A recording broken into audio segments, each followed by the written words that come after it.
BA first year history paper 2 की इस कक्षा में आप सब विद्यार्थियों का स्वागत है। आज हम बात करेंगे मुगल सम्राटों की दक्षिण नीति। जहांगीर की दक्षिण नीति 1605 से लेकर 1627 ईस्वी। जहांगीर ने अपने पिता की दक्षिण नीति का अनुसरण किया। जहांगीर की दक्षिण नीति का उद्देश्य मूलतः राजनीतिक था। अहमदनगर पर विजय 1621 ईस्वी। अहमदनगर राज्य पर विजय प्राप्त करने में सबसे बड़ी बाधा अहमदनगर का योग्य वजीर मलिक अंबर था। उसने अपनी योग्यता से जहांगीर के शासनकाल के आरंभिक वर्षों में मुगलों से अहमदनगर का किला जीतने में सफलता प्राप्त की। जहांगीर ने आरंभ से ही कई सेनापतियों को अहमदनगर के विरुद्ध भेजा, परंतु किसी को भी मलिक अंबर के विरुद्ध सफलता नहीं मिली। जब शहजादा खुर्रम ने अहमदनगर पर आक्रमण किया, तब 1617 ईस्वी में मलिक अंबर ने अहमदनगर का किला मुगलों को सौंपकर संधि कर ली। जहांगीर ने इससे खुर्रम की बहुत बड़ी उपलब्धि मानते हुए उसे शाहजहां की उपाधि से विभूषित किया, परंतु मलिक अंबर ने मुगलों के विरुद्ध पुनः युद्ध आरंभ कर दिया। दक्षिण में यह युद्ध चलता रहा जब तक कि 1627 ईस्वी में अहमदनगर को संधि के लिए पुनः बाध्य न किया गया।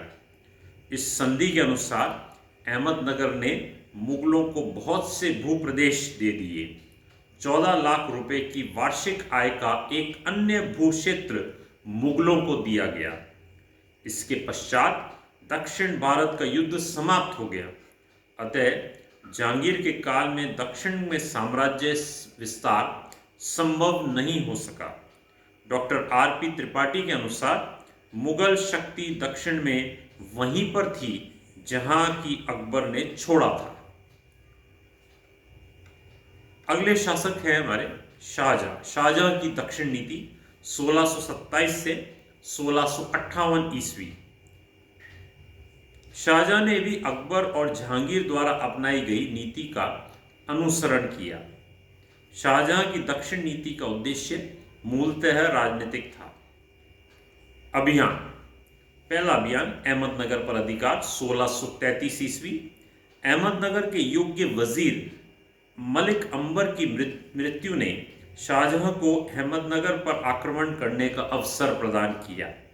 मलिक अंबर का पुत्र फतेह खान, जो राज्य का वजीर बना, अयोग्य था। वो अपने निजामशाही वंश के प्रति वफादार नहीं था। वो कभी मुगलों और कभी बीजापुर के साथ मिल जाता। अंत में उसने अपने मालिक हुसैन शाह के साथ 1633 ईस्वी में मुगलों के सामने घुटने टेक दिए।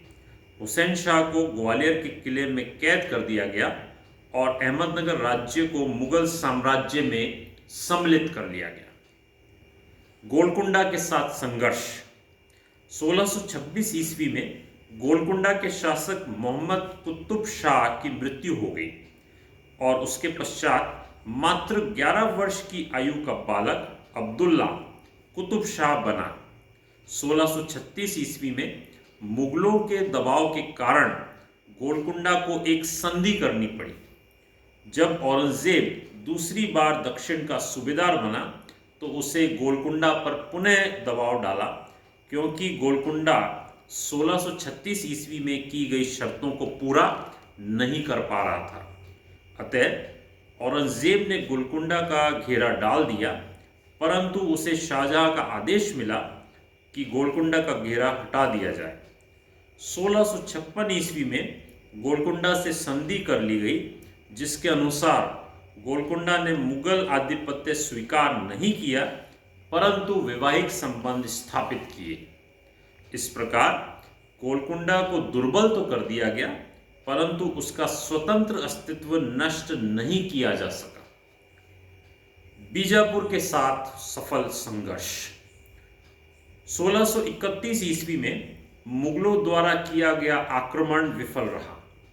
1636 ईस्वी में मुगलों ने बीजापुर पर पुनः आक्रमण किया, और बीजापुर ने मुगलों से संधि कर ली।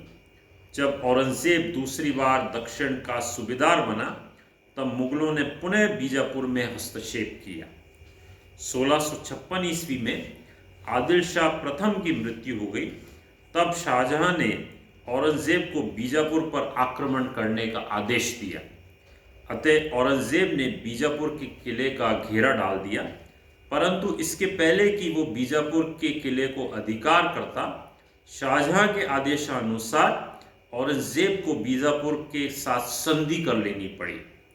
1657 ईस्वी में हुई संधि के अनुसार बीजापुर ने मुगलों की अधीनता स्वीकार कर ली।